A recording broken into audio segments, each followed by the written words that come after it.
राख की रस्सी।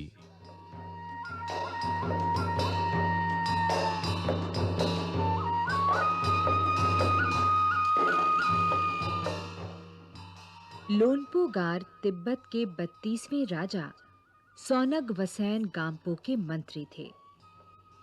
वे अपनी चालाकी और हाजिर जवाबी के लिए दूर-दूर तक मशहूर थे। कोई उनके सामने टिकता न था। चैन से जिंदगी चल रही थी। मगर जब से उनका बेटा बड़ा हुआ था, चल चल चल चल चल बेटा चल चल। उनके लिए चिंता का विषय बना हुआ था। कारण ये था कि वो बहुत भोला था। होशियारी उसे छू कर भी नहीं गई थी। चल चल चल लोनपो गार ने सोचा,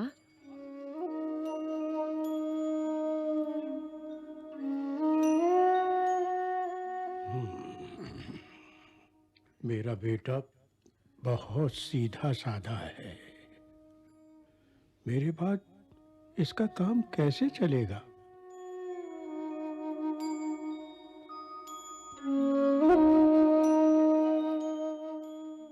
एक दिन लोनपो गार ने अपने बेटे को 100 भेड़ें देते हुए कहा, तुम इन्हें लेकर शहर जाओ, मगर इन्हें मारना या बेचना नहीं, इन्हें वापस लाना 100 जौ के बोरों के साथ। क्या 100 बोरे? वरना मैं तुम्हें घर में नहीं घुसने दूंगा। मगर मैं ये सब कैसे? अच्छा।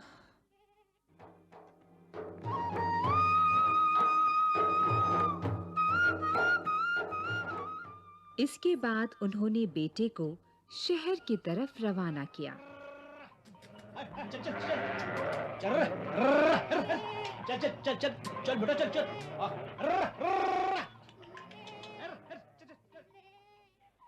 लोनपो गार का बेटा शहर पहुंच गया, मगर इतने बोरे जौ खरीदने के लिए उसके पास रुपए ही कहाँ थे। वो इस समस्या पर सोचने विचारने के लिए सड़क किनारे बैठ गया।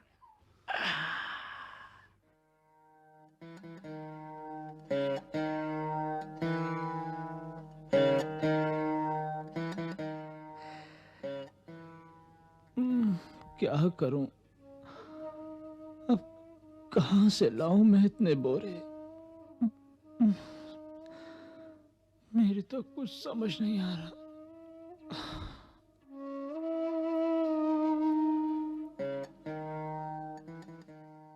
मगर कोई हल उसकी समझ में ही नहीं आ रहा था।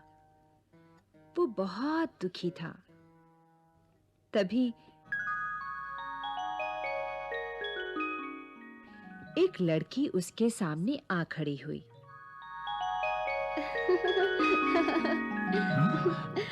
कौन? क्या बात है?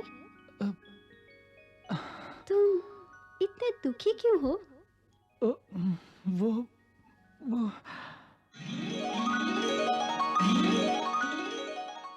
लोनपो गार के बेटे ने अपना हाल कह सुनाया। अब मैं क्या करूं? इसमें इतना दुखी होने की कोई बात नहीं। हाँ? मैं इसका हल निकाल देती हूँ। सच? हाँ।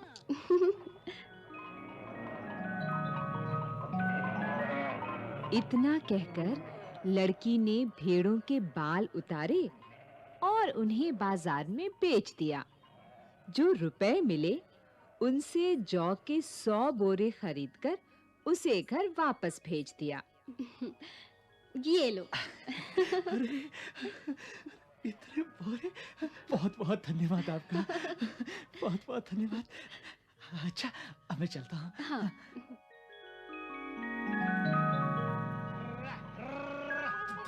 चल चल चल चल रे, चल चल चल चल चल बेटा चल चल। लोनपो गार के बेटे को लगा कि उसके पिता बहुत खुश होंगे, मगर उसकी आपबीती पर उन्होंने ध्यान नहीं दिया। वे उठकर कमरे से बाहर चले गए। दूसरे दिन उन्होंने अपने बेटे को बुलाकर कहा, पिछली बार भेड़ों के बाल उतार कर बेचना मुझे जरा भी पसंद नहीं आया। अब तुम दोबारा उन्हीं भेड़ों को लेकर जाओ। दोबारा? हाँ, उनके साथ जौ के 100 बोरे लेकर ही लौटना। फिर 100 बोरे? हाँ जी, अच्छा, ठीक है।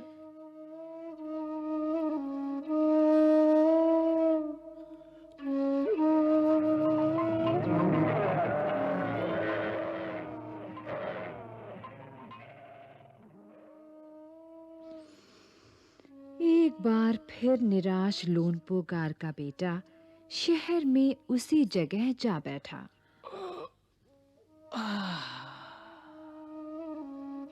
न जाने क्यों उसे यकीन था कि वो लड़की उसकी मदद के लिए जरूर आएगी। और हुआ भी कुछ ऐसा ही। वो लड़की आई। अरे, आ गई तुम? अरे तुम? उससे उसने अपनी मुश्किल कह सुनाई। अब तो बिना जौ के 100 बोरों के मेरे पिता मुझे घर में नहीं घुसने देंगे। लड़की सोचकर बोली, हाँ, एक तरीका है।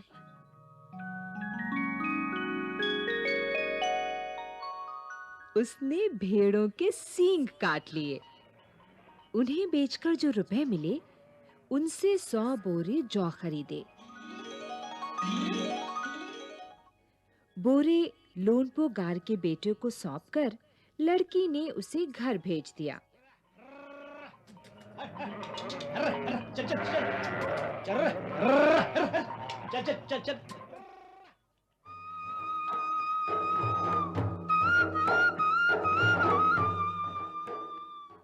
भेड़ें और जौ के बोरे पिता के हवाले करते हुए लोनपो गार का बेटा खुश था। उसने विजयी भाव से सारी कहानी कह सुनाई। सुनकर लोनपो गार बोले, उस लड़की से कहो कि हमें 9 हाथ लंबी राख की रस्सी बना कर दे। हाँ?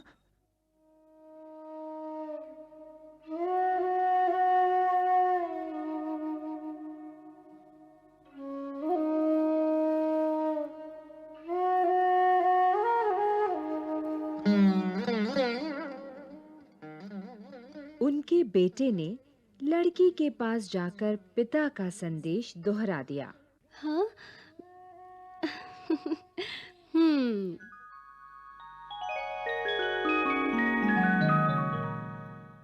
लड़की ने एक शर्त रखी। मैं रस्सी बना तो दूंगी। क्या?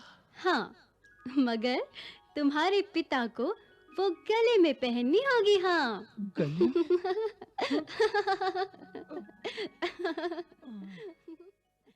लोनपो गार ने सोचा, ऐसी रस्सी बनाना ही असंभव है। इसलिए लड़की की शर्त मंजूर कर ली।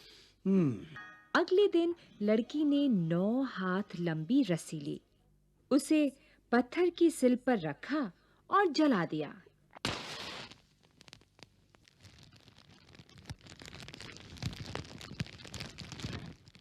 रस्सी जल गई, मगर रस्सी के आकार की राख बच गई।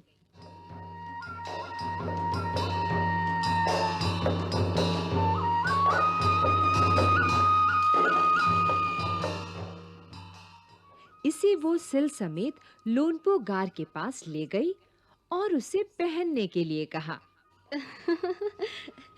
ये लीजिए राख की रस्सी।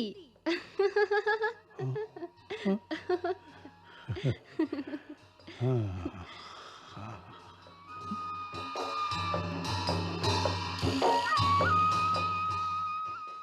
लोनपोगार रस्सी देखकर चकित रह गए। वे जानते थे कि राख की रस्सी को गले में पहनना तो दूर, उठाना भी मुश्किल है। हाथ लगाते ही वो टूट जाएगी। लड़की की समझदारी के सामने उनकी अपनी चालाकी धरी रह गई।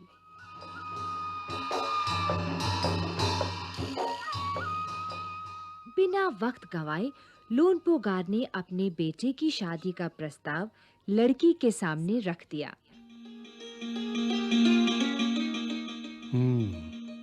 क्यों? बोलो।